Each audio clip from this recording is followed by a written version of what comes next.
It does look like it's kind of, I don't know, actually it doesn't even look real. It looks like it's painted onto the wall like a mural or Oh, something. okay. But apart from Well, that, it looks okay. well, enough of that. Welcome to another episode of Tell Me Where I'm Going Wrong.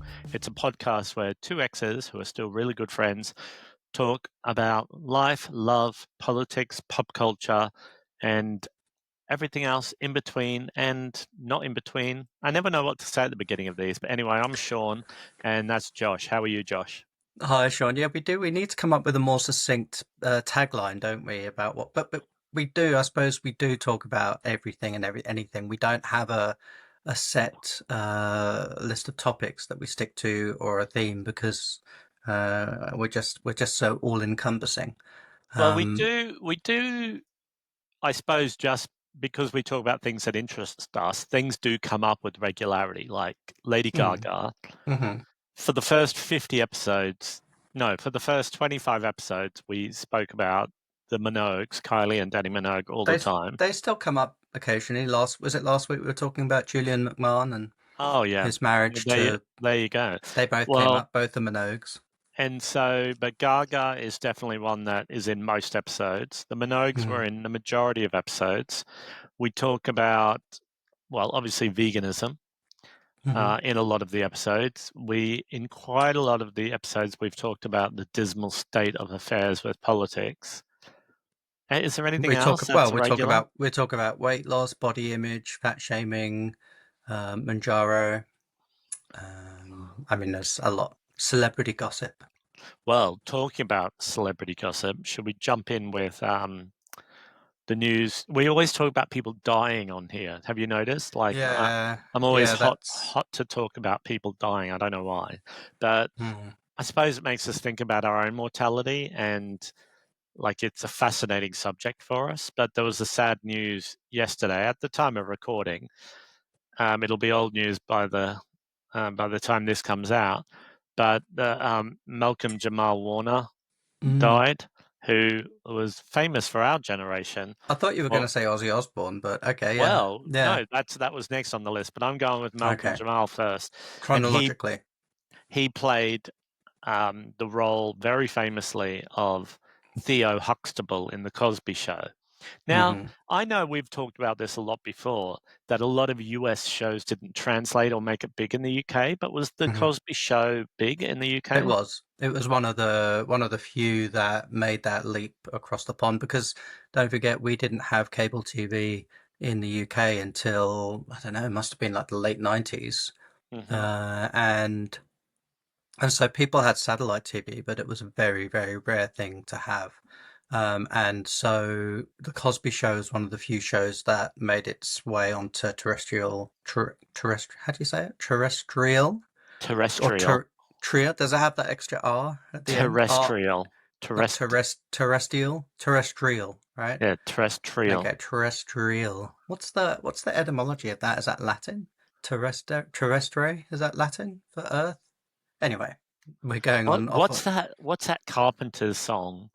Calling occupants of interplanetary planet. craft. Did they say the word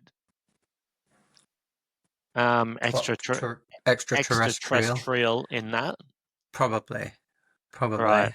Okay, We'll have to. because that's even another extension of that. Like it's Yeah, terrestrial, extra so terrestrial must mean of the Earth. of the Earth Hmm because there's terrestrial TV, and then hmm extraterrestrial is not of the Earth. So I'm sure they say that word in that song, but maybe I'm just imagining it because it's about UFOs. But anyway, it's Yeah. so easy Anyway, for us to get I off know. track on here. Off on a tangent within 4 seconds of the podcast starting. So, But yeah, the Cosby Show is one of the ones that did make the leap and was on. I think it was on BBC One, perhaps on Friday nights. I'm not 100% sure of that, so but do you think that you got it at the same time, or was it one of those things where you're a little bit behind the times with it? behind the times for sure. Because I know that, I mean, when I was reading about Malcolm-Jamal Warner today, he was on the show, and I'm sure he was on the show for its entire run, but Mm. from 1984 until 1992. So the Cosby Show probably, when was it big in the UK, do you think? Well, that would have been late 80s, early Okay. 90s. Yeah. Yeah, so you probably were a couple of years behind. Yeah, I think all of the US shows, I think because there was not so much anymore, but definitely in times gone by, there was a real snobbish resistance to American media, American pop culture. Yeah, And so there was a resistance to show them here in the UK. yeah. And so by the time people's resolve had been worn down, we were a couple of years out. Same with Australian shows like Neighbours. I feel like Neighbours, we were about a year or maybe a bit more than that behind what was happening in Australia at the But then time. you actually caught up because with Neighbours, because there was such a demand for it, they showed it like more often Yeah, yeah. here to catch up because people were so outraged that they were behind. I But mean, it's so funny now to think about it, but it, it I mean, I don't watch terrestrial TV. That's a word I'm going to keep tripping over. I don't watch it anymore. I watch everything on streaming. But when Neighbours was on in the late 80s, it was on the same episode was aired twice a day. It was aired once at lunchtime and then once at about 5:30 for when the okay, kids came home from school. And I remember yeah. bunking off school just so I could watch the You episode need to earlier. explain that word to people, bunking. Bunking off school, we're playing truant, like not going to school. What? That's a Um, weird word, isn't it? Bunking off school. bunking What does it off. mean? What would you call it in Australia? I can't remember. I mean, some people say playing hooky. Is that a US That's thing? American though. American, yeah. Yeah, I don't know. Wag. You Oh, would in wag school, wouldn't you? wag. In Australia, Yeah, we say you wag. yeah, Ah, you yeah. wagger. Ah, you're wagging school today. But then wag in England means it's like a tongue-in-cheek, slightly derogatory term for a woman who is dating or Hmm. married to a professional sports star.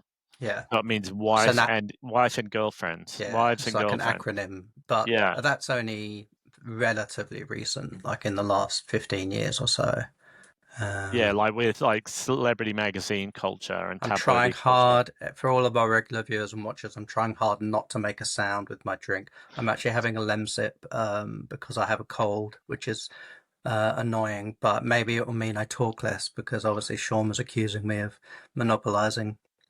Well, the accusing would indicate that or suggest that there's some element of untruth to it. Huh?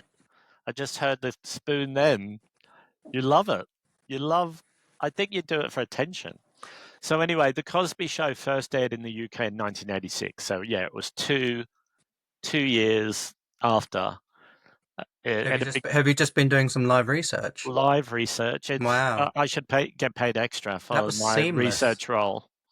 Well, you were busy distracting viewers with clanking spoons. I was busy working, holding the ship together, holding the show together. What do you remember about the Cosby Show? Were you a fan? Yeah, I loved it. I mean, I as you know, my memory is not great, but I do remember it just being a very refreshing type of comedy. It was one of the few American comedies that we got to see in the UK. It was certainly the only, well, actually, I'm just trying to think. I was going to say it was certainly the only like mainstream media representation of black people that we had in the UK, except for maybe like the odd character on EastEnders or Coronation Street. Um, but it was very funny, and I remember I watched it religiously. That with Cheers, uh, Dynasty, The Colbys. I remember it very, very, very well as part of The Colbys, my fucking hell. weekend viewing. What about you? I mean, was it Oh, big in Australia? it was huge in Australia. And for me, I really enjoyed the character of Theo, played by Malcolm-Jamal. Like, I really enjoyed him because we're very similar in age. I mean, he was only 54 when he died. I'm 51. So for me, growing up as a child in Australia, any show that had young people around my age or slightly older, I really gravitated towards it because it was also a form of escape. Like the Mm. Cosbys were a rich family. They lived somewhere exciting. I mean, was it set in New York or? Yeah, yeah. Yeah. And they lived in a beautiful big house. And I mean, when I was a kid, we either lived in a tent, a caravan, or a house falling apart. So to me, it was like escapism Mm. of the highest order. And I really loved, I don't know, I just liked to imagine myself as these children or young people who it was a form of escapism for me. Mm. Okay. And similar with that TV show Silver Spoons. Do you remember that? No, no, that one. Um, it was about a young boy who was, I don't know, an orphan or homeless or something, and he got to go live with a bit dodgy when you look back at it, but he got to go and live with an old rich man who became his father. Was it America? Yeah. I don't know. I'm no frame of reference for this at all. I don't know who was in it. Anyone I would know? Well, I don't know. If you know it, you know it. I mean, it was hugely popular in the 80s, and the lead actor, the kid who played it, was named Ricky Schroeder, Oh, and right. Yeah, he grew up to be extremely right-wing and problematic. yeah. But when I was a kid, like I had a crush on him. When I was a kid and understanding, my sexuality and my identity, I'm sure he must have been the same age as me. Like the show was on in the early 80s. Mm.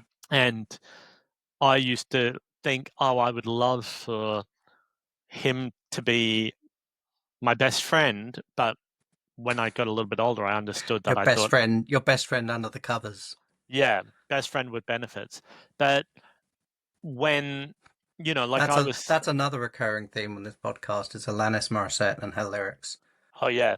So I was, really into uh, Silver Spoons. And I once wrote a fan letter to Ricky Schroeder, Hmm. trying to tell him, it was like a real crush kind of little boy crush thing where I wrote to him saying how much I liked him Hmm. and how much I loved the TV show. And I wish that he would fly me to America and let me play his Australian cousin on the TV show. And then we could become best friends in real life. It's very sad when I look back on it, when I remember how tragic my childhood was and how unhappy I Yeah, was and scared and vulnerable I was, that I was yeah, writing to somebody on a TV show. And yeah, um, I can remember do you remember I talk about that poem that I wrote called Friends, and I read it at the open mic? I wrote a poem yeah, yeah. when I was a little boy. I wrote a poem about friends and being lonely. That was around the same time. I have this very clear memory of when I found out that my poem had been published in the main Brisbane newspaper called the Courier Mail, and it was picked as like the letter or the submission of the week, and I won a prize. The day that the prize arrived in the mail, it was a calculator ruler. Do you remember you used to get like a ruler and it had the Hmm. calculator built into it? It's Hmm. hard white plastic, High tech, high tech. I thought it was cutting edge. the future of city living. And Mm. the day that that arrived, I saw an ad on TV for the return or the new season of Silver Spoons. And I was like, I jumped up, punched the air. I was like, everything's coming up Millhouse before Mm. Millhouse even existed. Hmm. And I was so excited. How many meta jokes can I squeeze into this anecdote? I know. And and I was so excited. I was like things are finally looking up for me. I've got a calculator ruler. Things I'm are a pub. turning around. I'm a published author, and my secret boyfriend Ricky Schroeder is coming back on TV. Oh, But it's very, very sad when you look back on it. But with the Cosby Show, I really liked it, and I also obviously really loved Lisa Bonet and the I was spin-off, going. the Yeah, I spin-off was just show. gonna say a different world was just like it Yeah, was. Yeah, like she was for me, like she was like almost the star of the show. And so yeah, when she got her own spin-off, it was very exciting. And that I think I don't know if we got that at the same time it was made, but we definitely got that on terrestrial TV in the UK. So And Raven Simone or Simone or however you pronounce her name, I'm not sure, because I hear people joking about it, and now I don't know if they're joking about it is the right, real way you pronounce it. But right, she played the little girl, like yeah, sort of in later seasons, right? She wasn't in it from the beginning, but often that trick with sitcoms where they bring like a child actor in to try and spice things up. But those people had so many children. Like they had. I mean, the there was. Huxtables. What can you remember the kids' names? So No, Theo, we're God, I talking can about. barely remember my own name. Rudy, Denise was Lisa Bonet, right? There was an older, I think so. I thought there was another brother, but no, actually, no, there wasn't. Theo was the only brother. There was another guy who was dating one of the sisters, and I think the character's Who name was was the little Jeff. one? I think the What? character's name was Jeffrey, who was the boyfriend of one of the sisters. Okay. And Rudy was the little Rudy, one? yeah, but then I don't know Raven's character's name. I can't But was remember. she another child that came along Yeah, later? yeah. So she was one in the Yeah, latest okay. thing. Okay. A lot of TV shows used to do that, didn't they? What Hmm. were other? Well, anyway, before we, not to be disrespectful to Malcolm Jamal Warner, but he sadly passed away by drowning in Costa Rica. Oh, I didn't know how he died. I just heard that he Yeah, had. he was Okay, that's awful. swimming. He got caught in a current, and he couldn't be rescued in time. It was very sad. I mean, Hmm. it sounds so weird to say that somebody drowned. Oh, it's very sad. It seems just like lip service or you know, like a unnecessary thing to say. Hmm. But it just it's like when we talked about George Wendt.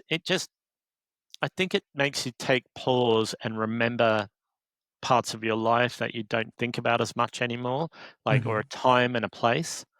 But also there's an extra element of sadness for, I thought Malcolm Jamal Warner was a very talented actor in The Cosby Show. I wasn't familiar with him in a lot of other things. And that legacy of what he added to that show for all those years and what he meant to young people at that time all around the world. But I can only Hmm. imagine what he meant to young black people in America, in the US. But Right. it has been really tainted or removed from our collective memory or what we permit ourselves as a society to celebrate because of what Bill Cosby did to all those women.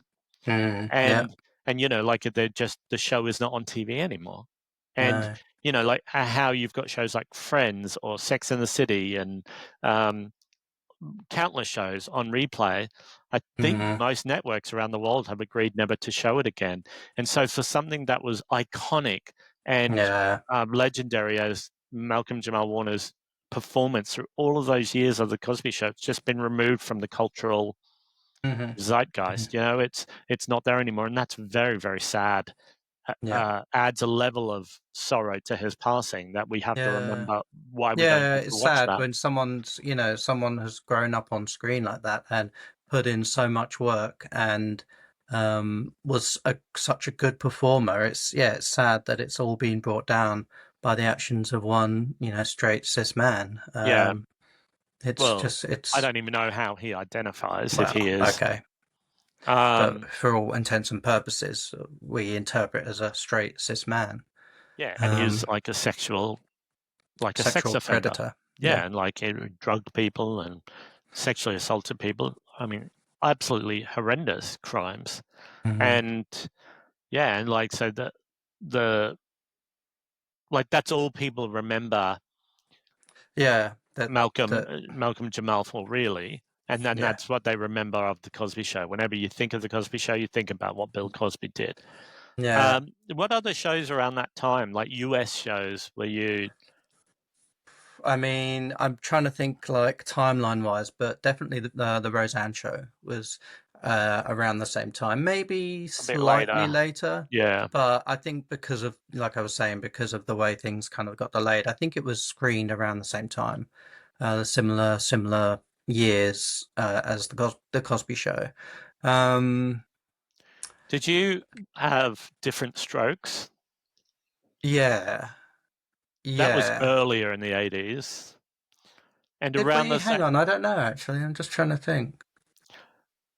with I Gary don't know. Coleman, I don't playing. know. I not that I remember, but then it could just be that it just we didn't have we didn't watch a lot of TV growing up.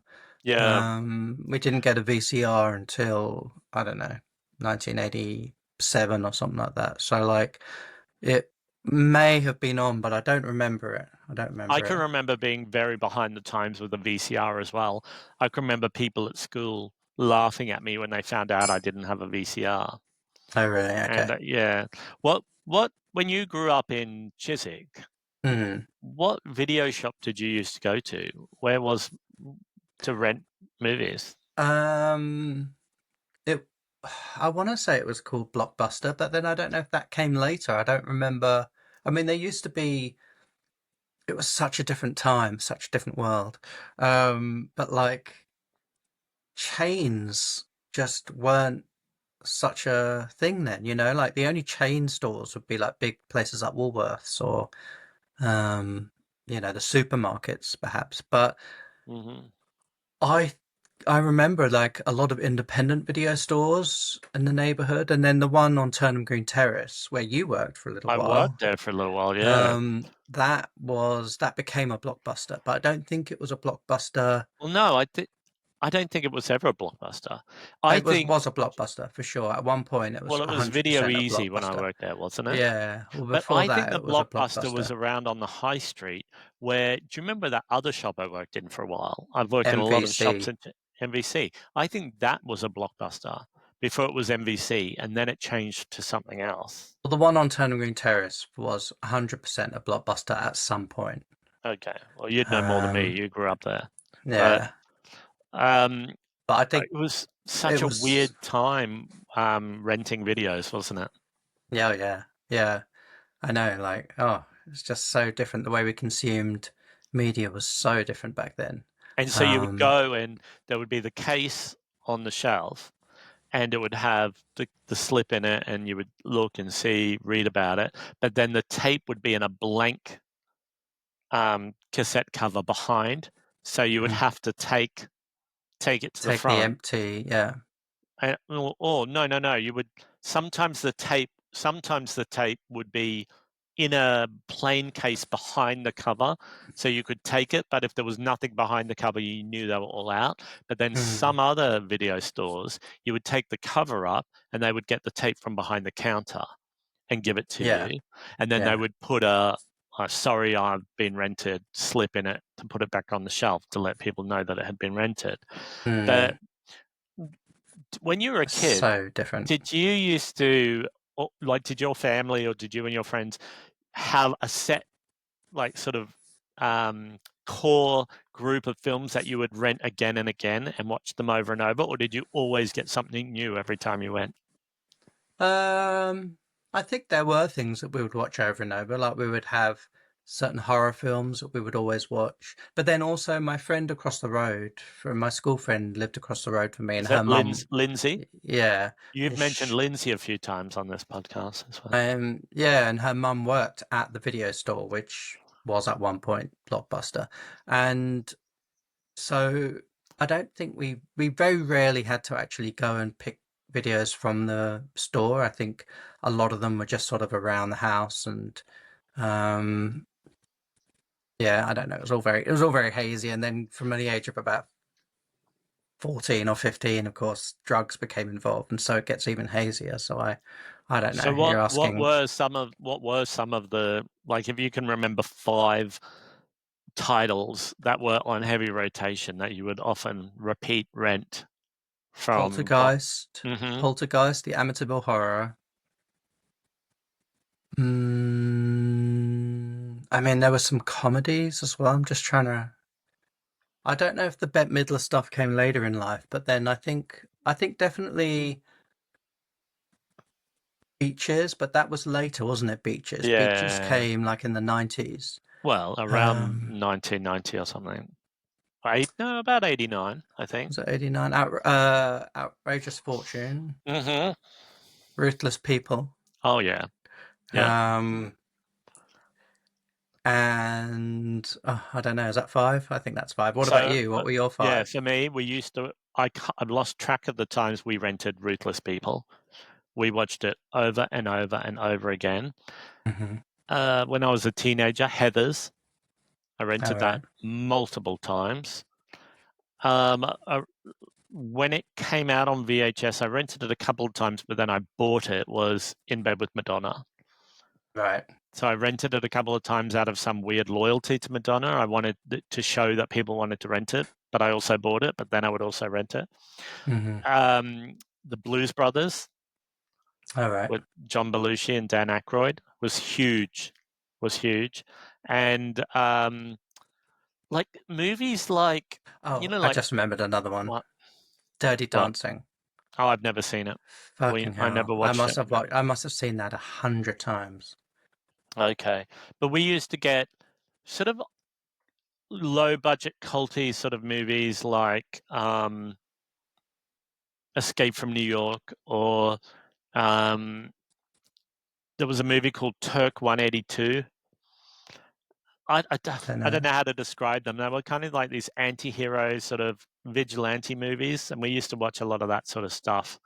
But Hmm. things like Heathers, I can't remember how many times I watched it. Maybe 100 when I was a teenager, I'm over just and having over all and the over. flashbacks now. Like the other one that was, I think in the UK it was called A Night on the Town, but in Oh America it was yeah, called Adventures in Babysitting, yeah. with Christina Applegate. I love that. No, she wasn't Um, in that. what?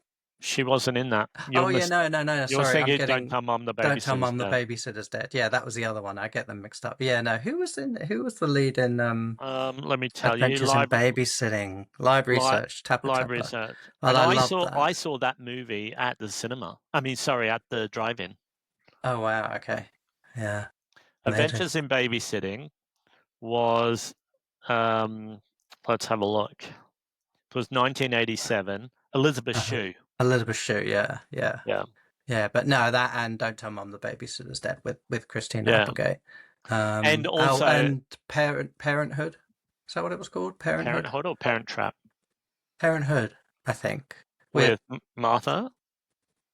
Was it Martha, Steve, River Phoenix? River Phoenix, Diane Weist, I don't know how you say it. What's his name? Steve Martin, Annette. Um, I'm blanking on names, but anyway, yeah, like that. We used to watch. There were so many, but like, yeah, I'm having flashbacks. Yeah, but we used to watch a lot of like horror movies like The Burning and Oh yeah, Friday yeah. the 13th, like the Hmm. slasher Oh, films. all of the Oh, Elm Nightmare on Street, Elm Nightmare on Street. Elm Street stuff. Yeah. We used to watch Ghostbusters, maybe not as much, probably just a couple Mm, of times we watched Ghostbusters. And but I think the movie that we watched the most when I was a kid was Blues Brothers. okay. You know, and have you've seen it, right? I have, but I haven't seen it for about 20 And years. you know, Or no, more than Carrie that. Like, Fisher is in it. see, I don't remember her being in it. And I Yeah. was a huge Star Wars fan, so So there's a lot of cameos in it. It's like they called all their friends to be in it. yeah. And but yeah, all those movies are so problematic in the 80s. But Hmm. yeah, Ruthless People I've also seen many, many, many, many times. I think when I got a bit older, I watched Paris is Burning about 50 times on Hmm. VHS from the Blockbuster down the road. And there would be like like when I went to the cinema to watch Heathers like 2 years ago at the Prince Charles Cinema. Sorry, no, Valley Girl, the movie Valley Girl with Nicolas Cage, because that Hmm. was one of our other ones. We watched it so many times. I think we broke the tape at the local Blockbuster, and it got taken off the shelf because we watched it so much. We like when I went to see it at the cinema, I could remember every single line and action of the characters, everything. Like I sat there and it was like the weirdest deja vu because it was like an hour and a half of knowing exactly what was happening as it was about to happen. And this was It was Valley Girl you're talking Valley about. Girl, Hmm. Valley Girl. But I can also do the same with Heathers. And Yeah.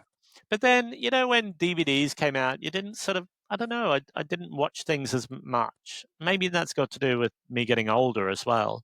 Maybe Mm. you're in your obsessive era when you're a teenager. But I don't know. It's weird, isn't it? Like where you think, oh, the family's bored, nothing to do. Let's watch a movie we've already seen 75 times. I But it suppose was it's a, just is it a, also very telling, isn't it? Because I mean, the availability of media was so much more restricted back then. I mean, there were, I don't know what it was like in Australia, but in the UK, right up until the late 80s, there were only three channels on TV, and that was it. That was your they were your options. And then of course yeah, VCRs came, and that increased our options a bit more, but you still had to commit. You had to go to the video shop yeah. and choose, however many titles, and that was that. But then DVDs came out, and then suddenly it was much easier not only to collect media, but also the way you access it as well. Like you could just pause it or go back to a certain scene without having to physically fast forward or rewind. It really changed the way we interacted with it. And do you remember when Netflix started as a DVD rental service? Yeah, yeah, And there it would would be come in the those post, wouldn't it? machines. Yeah, and there'd be machines or something where you could take them back. Well, Mm, originally you had to mail them back, mm, but then they had these machines where you could either rent them from or drop them back off. hmm. But yeah, I do miss an element of that. But do you remember the horror of having to be the one to rewind it, and then the even greater horror of having to be the one to take it back on Mm, time, or I else you know. get a fine? And when I worked at that one on Turnham Green Terrace, somebody told me once I had to ring everybody with late fees. And, these are No, right. people who had like, I don't know, a Friends box set for like 3 years or something, and they owed like £5,000, whatever, ridiculous amount of money. And I'd ring people and tell them who I was, and they'd just laugh and hang up. I never got anybody to say they would bring either the money or even the movies back. So ridiculous, isn't it? What um what would you I need to pivot here because talking about Paris is burning, and we that's something else we talk about a lot on Mm. here. It got me thinking yesterday. I had this like inspiration. You know how they have all these Comic Con fan conventions around the world? Oh, what was that? That wasn't from my end, that noise. What? I didn't hear anything. Really? What did it sound like? Well, it sounded like something falling off a desk or something, No, but nothing no, here. not on your end. You haven't Hmm. got any wild chihuahuas in the room, have you? No, no animals apart from me. No, there's nothing falling here. All right, Um, if you say so. anyway, all these like Comic Con fan conventions that go on around Yeah. the world. How great would it be if there was a queer con? Like, so it was people from different realms of entertainment or things that have cult followings amongst the queer community. Yeah, yeah. So instead of it being like, superheroes or someone who was on 3 episodes of Buffy or somebody who was whatever, it was things like the surviving cast members of Paris is Burning, Hmm. or Kim Petras, or But it would have there would be such crossover though as well. There would because queer icons come from so many different. Because I mean, you've got DragCon, RuPaul's yes, DragCon, yeah, but that's obviously just for drag stars, and but yeah, you would have just actors from mainstream shows who have somehow become queer icons. yeah, or like Um, somebody like Sean Hayes from Will yeah, and Grace, yeah, and you could have a celebration of queer pop culture from across all different types of art forms and genres. So hmm. and and it could travel the world and be in And major cities. it wouldn't just have to be queer people who were the attraction, I think it would be good if it was. Like I think it would but be you could have someone like, oh, I don't know, like Paddy, what's her name? Paddy Dupone? Is that her name? Lupone? Paddy LaPone. Lupone? Yeah. Yeah, Who's just a queer icon, or Bernadette, what's her name? Bernadette Peters. Peters. These are not queer people, but as far as I know. Well, no, Um, I think it would be better, like, if you were going to do a Broadway con, that would be good to have those people. But I think if it was a queer con, I think it should be queer people because also it would elevate queer people to icon status instead of always giving it to straight allies. yeah, And okay. so I would really love the idea of it being like completely queer. So you could have, I don't know, like, and also it would have to be people who aren't too famous. Like you couldn't have someone like Sam Smith because they're too famous to do something like that, Yeah, stand there and sign autographs. So it would have to be someone yeah, like David Archuleta, like that queer ex-Mormon kid who was on American Idol, or yeah. Or you it could have oh, what's his name? He played the kid in Ugly Betty. Uh, Mark what's in Mark in Delicado. Indelicado? Yeah, Yeah, who I'm pretty sure is queer. yeah. Yeah, like he's Or you also would, who also, by the way, we were talking about Hacks in last week's episode, or oh, two okay. weeks ago. He's also in Hacks. It's another reason to watch Hacks. So if you had to pick 5 people who you would like to see on a lineup of QueerCon, um, who That you'd they like have to to be see, real people still living, can't be dead people. they should be living because we would like to celebrate people. Okay, So what if I do one and then you do one? So you don't have to come up with 5, and we'll see if we can get to 5 each. all right. Okay. I would like, well, like I said, the anybody still surviving from Paris is Burning. I would like to have. And who? I wonder who that would be. I mean, there would be people. Yeah, yeah. Um, So yeah, well, I definitely. hope there would still be people, right? I think. Um, Can you think of anyone you would Is like? Pepper LaBeija still No, alive? Pepe LaBeija passed away. Yeah. I wonder.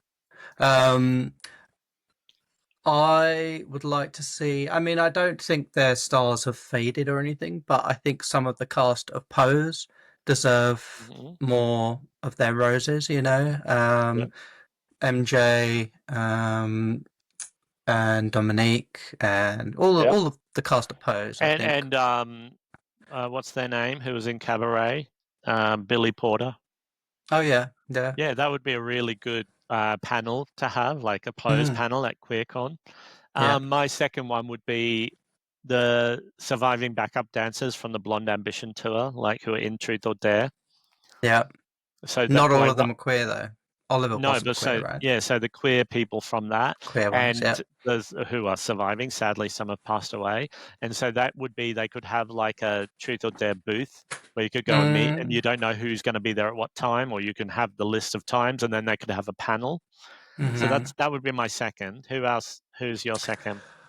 Um, I I don't. Well, I suppose I've already said her in some ways, but I was going to say Sandra Bernhard. But she was in Pose as well, so like, I mean, Yeah, I suppose you could incorporate her. is she too big a star to do Well, that's what I a was con? wondering. But then I don't know. The last time I saw her live, I talked to her after the show and I said, "When are you coming back to London?"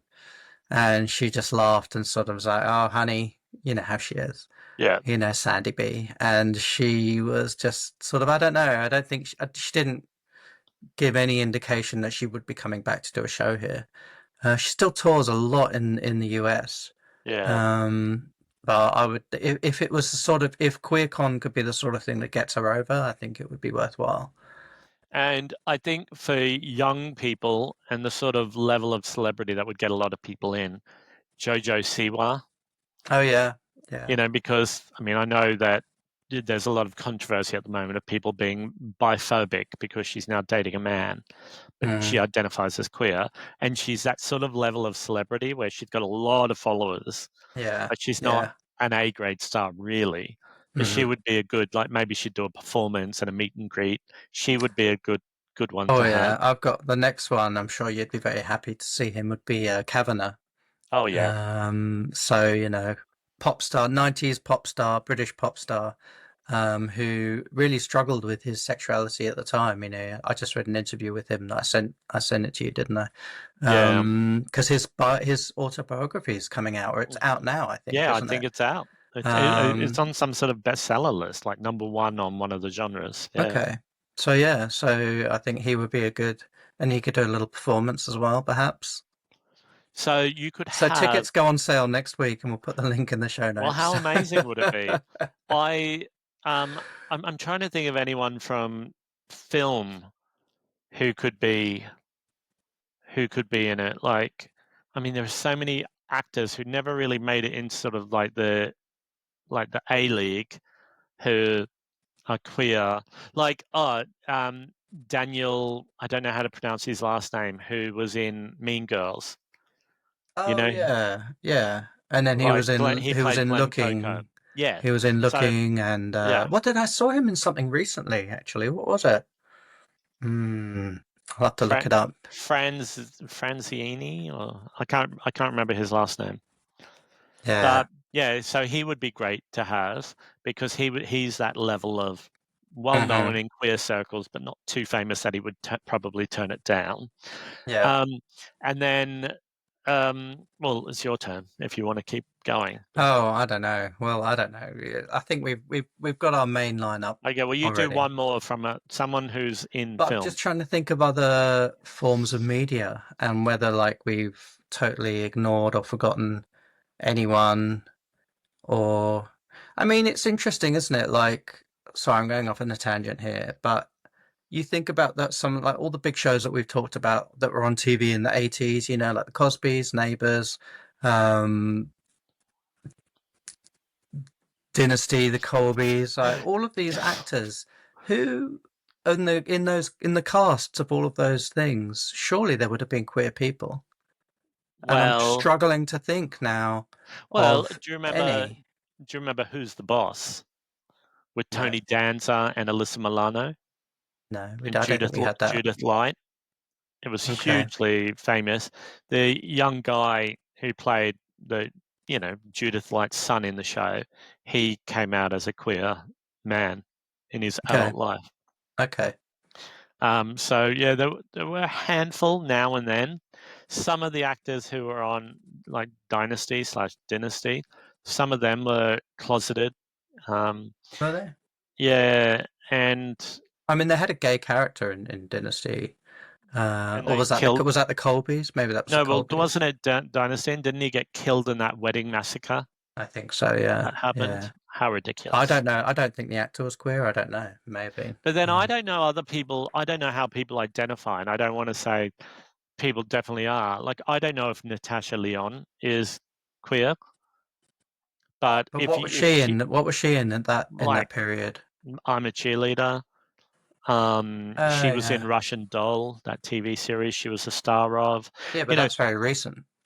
yeah, but I'm saying she's been a famous queer icon, but I don't know if she's queer. Yeah, I don't know if she's ever said she's queer though. Yeah. She would be a great sort of A-lister, verging on Mm. A-lister to get in if she was that sort of level. But I can't think of. Leah Delaria. There's my next one. Oh, okay. She's a famous one. I mean, she was obviously very popular in Orange is the New Black, but she was in that. Do you remember that film, that queer coming of age drama, Edge of 17? Oh, yeah. She was in that.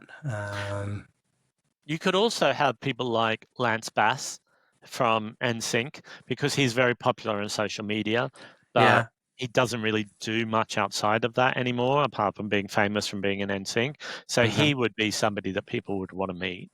And if you had enough wide-ranging types of people from different art forms and spaces, you'd have a lot of people coming along to celebrate queer contributions to popular culture. I think it's a really great idea. Hmm. Yeah, I think it's got legs. I wouldn't even know how you'd go about trying to arrange that, though. Can you imagine the No. logistical I nightmare? suppose you'd team up with like an organization like Comic Con who already have all the, you know, they know the contracts, the connections, the venues, the marketing, and just do a team up and do like a queer version of one. I think that would be the way Yeah. to go. Okay, well, maybe we shouldn't have discussed it on the podcast. Someone's going to steal our idea. Should we just go back and delete and hit record again? I don't think I would have it in me to organize a QueerCon. Would you? Would you have the wherewithal to do that? Depends in what capacity, like as a consultant, or in actual sort of the logistics of it. Probably not. No. But there were queer actors on some shows. Remember the rumor for ages that the guy who was the uncle in Will's uncle in the Fresh Prince of Bel-Air, remember rumors for years that he was gay? But I think it was just an urban legend. Oh, But there really? I were thought I thought the rumors were that what's his name from Fresh Carlton. Prince? Carlton. Yeah. I Yeah, thought there were rumors about him. What's his name in real life? I can't remember. Anyway, yeah, yeah. I thought the rumors were about him, but um, But there would have been loads of people who were like part-time bit players in like Star Trek or, Next Generation who would have been queer because those shows were always really queer mm, friendly, like with storylines and who they would support as actors. Oh yeah, mm, you could have a massive draw with um, with a QueerCon. I think it would be hugely popular. Uh, mhm, And then you think of all the musicians and bands that you could have that aren't sort of big enough to like feel like Wembley on their own or something, but could come along and do meet and greets with fans. So you could have a music panel, you could have a boy band panel, you could mhm, have a TV sitcom panel. Oh, it'd be mhm, so wonderful because it's like the best of everything. It's not just narrowed down to like Comic Con is quite narrow, or it's not like mhm, one of these gaming ones. It could be across all types of pop culture. mhm. Yeah. Well, I like the idea a lot. But speaking of like iconic queer adjacent TV shows from the 80s, like Prisoner Cell Block H. Was that 80s or 90s? Maybe I think 90s. 70s and 80s. 70s and 80s? No. Yeah, and it went on, like, and it came back as a reiteration. But Let me have a look. Live I wonder research, if you keep were any talking. of them queer? Were any of those actors queer Maybe, but I think they would all either be very, very old or passed away. or I mean, dead? it Yeah. started in the 70s, I'm sure. Was it really? Wow. Okay. Let me Um, have a look. Um, Vinegar Tits. yeah, it started in 1979. Wow. I can And that remember when was I was a kid, it's one of my first memories of TV in Australia. yeah. And isn't it weird that that was somehow on TV in the UK, whereas other things just didn't? Of all the shows, that somehow that made the cut. Well, it looked very British, didn't it? Like it I looked very suppose. Yeah. grim and of its time. But yeah, the original series ran from 1979 to 1986, Wow. Okay. and then they brought it back in other like that. They Yeah. even like about 10 years ago they brought back a Yeah. version of I it never called watched. Wentworth. Yeah, I never watched Wentworth, so I don't know. How good was Sheila Florence, who played Lizzie Burnsworth? Oh, she was amazing. Yeah. Can you hear me, Bay? Can you hear me? Can you Yeah. hear me, darling? Oh, I loved it so She much. was Lizzie was great. They were If all anyone if fantastic, anyone amazing. listening was a prisoner or a prisoner cell block H, as it was known in the UK, fan, write in the comments who your favourite character was. Remember Margot? Margot, Margot um, was great. She must have uh, been queer. She was Chrissy, Chrissy, uh, and then obviously B, Judy. Judy. Yeah, I met the actor who played Judy. really. Yeah, she was Oh, jumping into she was kind of what American, wasn't she? Like what was her American name? Australian Do you remember? Yeah, she had like a Canadian accent. or What was Canadian, maybe. what Okay. was her name? Do you remember? No, I don't remember. Ian Uh, Smith was in it for a while as well, who famously played yeah, yeah. Harold on Neighbours. Neighbours, yeah. Oh, and And of course, I Janet. was. Hmm?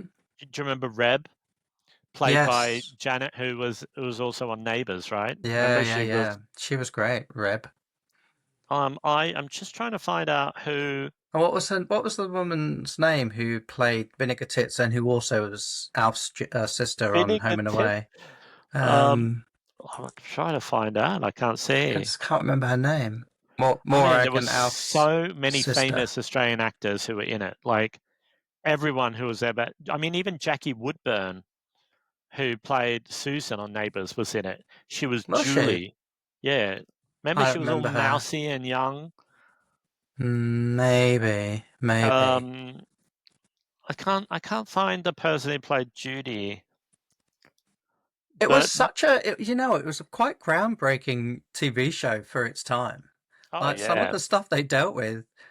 Oh, I think I remember watching an episode once with my grandma, and she was like very like shocked. I can't remember exactly what the storyline was now, but oh, it was quite like outrageous. what's her name? Maggie Kirkpatrick, who played Oh, the freak. the freak. Remember, Yeah. like she did the thing where she told She someone put she on. was going to search them and put the leather glove on. Yeah, yeah, yeah. It Um, was Betty Bobbitt was Betty Judy. Bobbitt. Yeah, yeah. Yeah. But Fiona Spence was Vera, who Yeah. you keep referring to as Vinegar Vinegar Tits. tits. Yeah, yeah. And Meg Morris, remember Meg? She was one of the other guards. Yeah, yeah, yeah. Meg Um, Morris. God, God, it's like a trip down memory lane. yeah, it's such an incredible show. I The wonder, governess, the governor. Did they call it the governess? I don't know what they called her. I can't There were remember. two, weren't they? They had two. They had the original one. Um, Oh, yeah, Myra Desmond. Myra. Oh my God, yeah. Oh, what a classic show. I'm gonna have to try and go back and find some clips. I wonder, do you remember at the prisoner drag show at the Erskine, is it the Erskineville pub in Sydney? Yeah, I don't. Did I ever Was see that that? was is that and they would have The like Erskineville Hotel, the Erskineville Hotel. Is it the Erskineville or no? The what's the other one near there, like in the Alexandria slash Imperial, QueerCon? The Imperial. Imperial. And Yeah, and yeah, so they would have this drag show that ran for years, like years, and they would have a rotating cast if people left. It was so popular, and they would do um, like miming to dialogue from the show and act out little skits, yeah, and they'd be yeah, like, "Do you hear me, darling?" You know, and yeah. I it was think so I have funny. seen And that. one of the songs, the only song I can remember from the show, was when they lip synced to "Love in the First Degree" by Bananarama, Oh, right. Yeah, and they yeah, had like fake bars, prison bars that they were dancing with, and then they yeah. would cut to somebody going, "Can you hear me, darling?" And like somebody dressed up as like Lizzie Birdsworth coming out smoking and drinking like moonshine. What a show! But also that theme song was great. Who sang the theme Lynn song? Was Lynn it Lynn Hamilton? Lynn Hamilton was Who that? also, but didn't Lynn Hamilton sing the Neighbours theme as well? Let me have a look. But didn't maybe I've got this completely wrong, but this is so I don't. This is very niche conversation for people like Australian TV theme songs from the 70s and 80s. Um, Oh, yeah, I can't remember. yeah, Lynn Hamilton. On the inside. Yeah, but That's a what great it was song. called something else, wasn't it? The Was it? name of the song. Oh, I don't know. Um, and it charted. Like it was so popular that I think that like I think I might even used to have the 7-inch record when I was a kid. Um, but I love it. she was English born, Lynn Hamilton, Hmm. and oh yeah, it was called On the Inside, and it was called Prisoner Cell Blockade here once again to remind people. But she was from Lancashire. Okay, I think she's still alive. I think she's like 75 years old. maybe she could be an honorary guest at QueerCon, at the inaugural QueerCon, just to sing Yeah. that song. Oh yeah, and then it says here she released "In Your Arms," love song from Neighbours, but I don't think that's the theme. I think that's something else. On the Hmm, Inside, how interesting. hilarious! Yeah, I love it. But Um, who sang? Who sang that song "Love You Brisbane"? Do you remember that? I Michelle, have no idea who sings that. Michelle, Absolutely if no you're idea. listening, you must remember. I thought that was Lynn Hamilton as well, but I've I'm So completely wrong. seven, just to put that in context, I suppose. Like, do you want to explain what Channel Okay, 7 was? so talking about terrestrial TV, it's taking us full circle this conversation, and there were I think 3 or 4 main channels in Australia, and Hmm. one of them was called the Seven Network. I mean, it was called all different names through my lifetime. But in the 80s, I think it started in the 1980s, they had a theme song because terrestrial TV shows used to have theme songs to help people remember them or feel affiliated with them. And they had a song called Love You Brisbane. And even though it was a TV channel that was shown all around Australia, it was they had different theme songs for different cities. It's so weird, isn't it? That they would show different programs in different capital cities. Because we didn't have cable, and it was terrestrial TV, you could transmit certain shows just to certain areas. And some people lived in areas where you could get both. Like if you lived in northern New South Wales, you might be able to tune into Channel 7 in New South Wales and Channel 7 in Queensland. So they had a song called Love You Brisbane. But And do you it think was, they used it in other cities? Like, do you think people in Sydney are like, no, it's Love You Sydney, or it's Love You Melbourne? I don't think so. I think it was That's just something we'll have to do some research on this. and if I can find out who the singer was, and back then it was called BTQ7 was the channel, and it was in the early 80s, and I can't I can't remember who sang it, but if I find out she's queer, she's definitely coming to QueerCon to perform it. Yeah, for And sure. Molly I'm Molly Meldrum. Molly Meldrum could be at QueerCon. a Is he queer still con, alive? barely. Didn't he do something like he went to an Elton John concert in Melbourne and pulled his pants down last Hmm. year on stage? Mm-hmm. A couple of Anyway, years ago, yeah. and what about for going back to QueerCon for a second before we run out of time? I've got to get all the important stuff out there. Hmm. What about non-human characters or like who are perceived to be queer could come Can you? as special guests? So somebody could come dressed up as Roger the alien from from American Dad, or Stewie Oh, from Family right. Guy. So characters that, or Smithers, Waylon Smithers, someone could come dressed as that character to, like, we could have a queer, like non-real person queer section where you could get your photo taken with somebody dressed up. Like, are there any cartoon characters who are thought of as being queer? Is SpongeBob queer? I've no idea. I've never watched SpongeBob.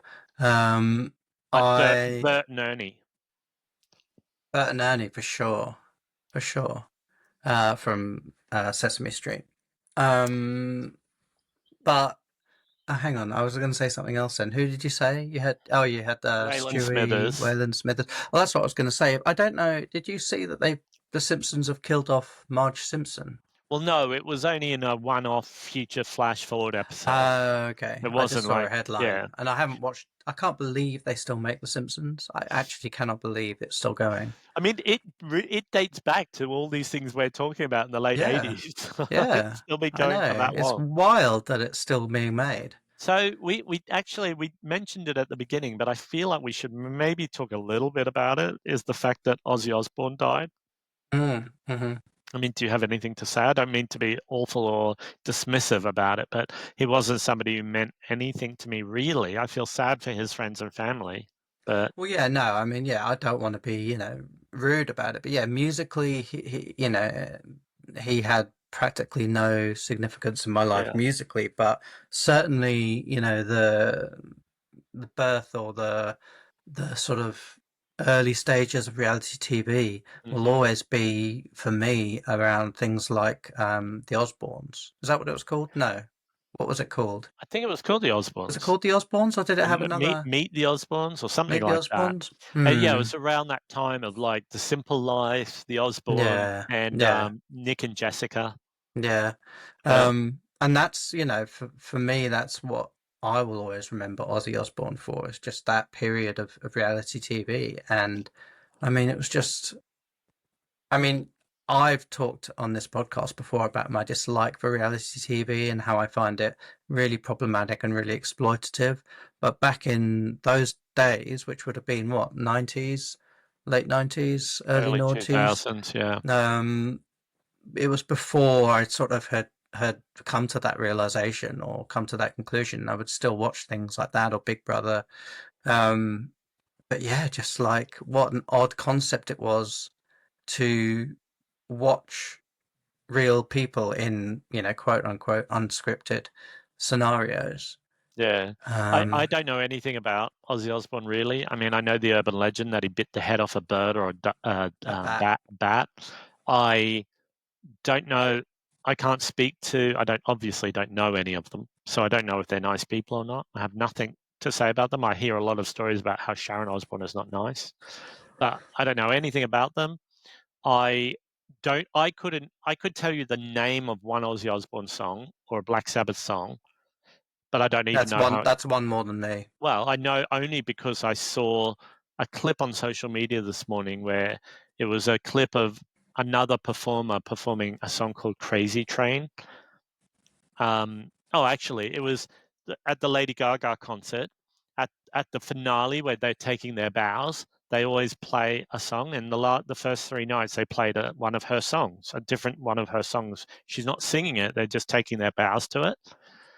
And then last night, they played this song called Crazy Train, and I heard it, and I thought I've never heard that song in my life before, and now I Hmm. can't remember how it goes. I could And name what? That's a more. Black Sabbath song. I don't know. It's either an Ozzy Osbourne or a Black Sabbath song. I could name more and sing more Kelly Osbourne songs than I Oh could yeah. Ozzy Osbourne songs. Shut up. For a start. Papa Don't Preach. Uh huh. What was that? Oh, I don't know if I can even say it on the podcast. But where did that saying about Kelly Osbourne come from? From Jason. Like Jason, our friend Jason in Sydney. And we were Oh, talking about like that dog that used to climb on people's shoulders. yeah, yeah. Yeah, he And used to what did he call well, her? it's a bit body shaming and a bit Yeah. sexist, so maybe we shouldn't say All it. right. Okay. But that's yeah. Um, But yeah, so but Ozzy I'm trying to think Osbourne, of other Kelly Osbourne songs. So hang on. There was Papa Don't Preach, Shut Up. I'm sure there was another one, yeah, there another was big another. single. Well, they weren't big, but yeah, there Well, was another. There was another one. I can't remember it right now, but they're two. We've named two, and that's two more than we can name of or know of Ozzy Osbourne. yeah, So, yeah, but he just did that final concert, right? yeah. Like, Like 2 weeks ago. yeah, and I wonder to wildly speculate. I wonder if he felt, oh yeah, it's the end. This is what I want to do before I die. And I wonder if there was an element of assisted passing after, because it's It's wild speculation on the well, pod. well, it's speculation. There's not truth. I'm not saying to anyone it's true. It's just like when I said wildly speculating that Julian McMahon was a Scientologist because he died in Clearwater. It's just you sometimes put two and two together in life, and that just makes me feel that that's something someone might do if they weren't well, or if they felt that their time was up. They might want to have a final hurrah. Yeah, or maybe he knew how close he was to the end, or often I don't know how much scientific evidence there is for this, but often, people do hang on for something, don't they? Yeah. When they've got a protracted illness and a protracted death or decline, and then as soon as something happens, they do um, they do just pass away, and so maybe it was more Didn't that. didn't Kelly Osbourne just get married? I think she got married to one of the No members idea. of that metal band Slipknot. Oh, I think really? I she's don't know. married to one of them. Did you see who else who just got married the other day? Charlie Charlie XCX. XCX, I She got did. married to one of the guys who's in the 1975. Wasn't that Um, Hackney Town Hall? yeah, they got married in like a registry wedding at Hackney Town Hall. But I mean, it's all a bit mediocre to me. Like the Brat album, getting married to someone from the 1975. It's all a bit, I don't know, bit mediocre for my liking. But if they're in Well, love, I'm happy for them. yeah, hooray for them. Um, What's wrong with the Brat album? it's just derivative. It's not that interesting to me. I don't feel it doesn't feel very honest. It doesn't speak to me. I'm not saying it's not, but to me it doesn't feel very authentic or honest, and I don't gravitate towards it. Some of her other stuff I do, but not the Hmm. Brad album. And like, yeah, when I went to the Billie Eilish show where Billie, was had a lot of fans and was talented and all of that, when she did that song and they were playing the recorded bit from Charlie, I was just like, this song is terrible. Like it But made me that's feel yeah, it made me feel like, I mean, I know it's not for me, and I know I also don't like, there's a part of it that I don't like about the drug glorification that goes along with it. Like the whole gimmick of that album is about clubbing and doing drugs. That's it. Like it's, there are other emotional elements to it, but it's about being a party girl. And sometimes it's making fun of it. Sometimes it's just straight up like saying, oh, yeah, like this is what I'm doing, you know? Mm. And I don't like that. Like it doesn't speak to me. I'm not saying people shouldn't do it. I'm saying Yeah, it but doesn't speak to it me. does speak to a lot of people, doesn't it? That's Like, right. and That's I right. mean, drug and party culture is a huge part of Yeah. youth culture, and always has been, really. But it's just, I don't know. I don't take umbrage with that in any way, shape, or I do. form. I do. Um, well, I'm I'm full of you can umbrage. stick to your Ricky Schroeder and whatever, Well, Lynn uh, Hamilton. I'm really enjoying that guy we were talking about before, David Archuleta, who was on the ex-Mormon who was on American Idol. Have a look after we get off this. Google. He did a piano version of Pink Pony Club, the Oh, Chapel right, Roan song, and it's very pretty. And nice. but it's so camp. When somebody is a good singer and they're talented and they've obviously got a passion for it. He's been doing it for like 20 years or something, but they're never quite going to get there, like they're never going to But be a big star of the why? level. I Why don't know. There's something that stops some people, and you don't know why. Like he's a very talented singer. He's, and I don't know. And then why do some people who are not that really talented? mediocre make it? Yeah, Like, yeah, why yeah. did Katy Perry ever become famous? You know? Yeah, beats me. Yeah. And so you've got people, and he keeps plugging away, and he's really talented. And he's got a core group of like hardcore fans. Hmm. But yeah, I watched a video with him where he was being interviewed about when he was on American Idol. Like 30 million people used to watch it every week, and he came second. And he said it was, terrifying. And, thousands of people would follow him around. He couldn't go anywhere with security for years. But then he's not that famous anymore, but that still is there. He would still have those intense fans who wouldn't know how to respect his boundaries, but he doesn't get all of the benefits of that because he Mm. hasn't maintained that level of fame or that amount of record sales. Mm. That would be really tough. Yeah. I'm still perplexed because, since we spoke about it, what, half an hour ago or whatever, we were talking about, there must have been so many queer actors in TV shows in the 80s and 90s who, quite understandably, I suppose, didn't come out at the time. It was a very different period and a very different societal response to Mhm. queerness than you would get today. But I also, I know, I just, know too. I know too. Did you okay, ever used to watch Frasier? yeah. So David Hyde Pierce, who played Niles, is Oh, right. queer, Is he queer? Oh, okay. and the actor I can't remember his name, but he was the sports broadcaster called Bulldog. Oh, Like, yeah. yeah, he's Yeah. an So openly two queer in two man in as one well. show. Yeah, and that's the two I know of. So, Yeah. And yeah. didn't, because obviously Kelsey Grammer was the voice of Sideshow Bob, wasn't he? Yes. And didn't David, what's his name, also David Hyde Pierce. play Sideshow Mel? No, not Sideshow Mel. No, he was Sideshow Um, Bob's brother brother. Yeah. in one Yeah. episode. Yeah. Did the Frasier reboot happen? Yeah, but I don't. Have you watched it? Oh, and also in that, no, but I saw a clip where the character Bulldog. Do you remember what that character's real first name was? No, no idea. In it, I saw a clip where. Do you remember there was that old Queenie I character? just remember, I just thought of somebody who fits Uh, my criteria. Um, I can't think of the actor's name. Hang on, keep talking. It'll come to okay, me. It'll do come you to me. remember in Frasier there was that old Queenie guy who was, I don't know, he was like the arts or the opera or Yeah, restaurant the art critic. critic. Yeah, Yeah. So in the yeah, new iteration of Frasier, Frasier comes back to the station and they're going, oh, it's like Roz, this old Queenie critic, and Bulldog are there, and they're saying, oh, since you've been back, somebody came out as gay, and Frasier turns to the old Queenie guy and goes, oh, congratulations, you know, I'm so happy for you, you finally came out. Because the joke yeah, used to be that he used to always talk about his wife.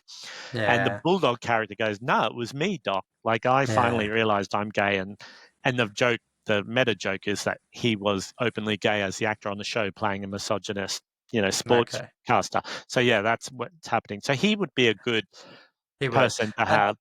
But the other person who would be perfect, she ticks all the boxes, Sarah Gilbert. Oh yeah. And vegan to boot. So that's should be great. And we don't have time now, but we didn't even get to everybody we could pick off Glee who's still kicking around, who haven't been knocked off by the Glee curse yet. You could have Chris Colfer and who else is queer on that show? I don't know. There must have been more. Kevin McHale, who played the guy in the wheelchair. Is he queer? Yeah, he's openly queer and openly able-bodied. Openly non-wheelchair user in real life. All right. We should wrap up. Okay. Thanks for sticking to the end on this ridiculously rambling episode. Is there anything else we need to say? Just subscribe, hit like, send us a comment. Don't just hit like, smash that like button. Smash it. Folks, you can find all the links to follow us in the show notes, but do subscribe wherever you're watching or listening, and we'll be back in your feeds with more irreverent bullshit next week. Until then, take care, and can I say the last word? Can you hear me, darling?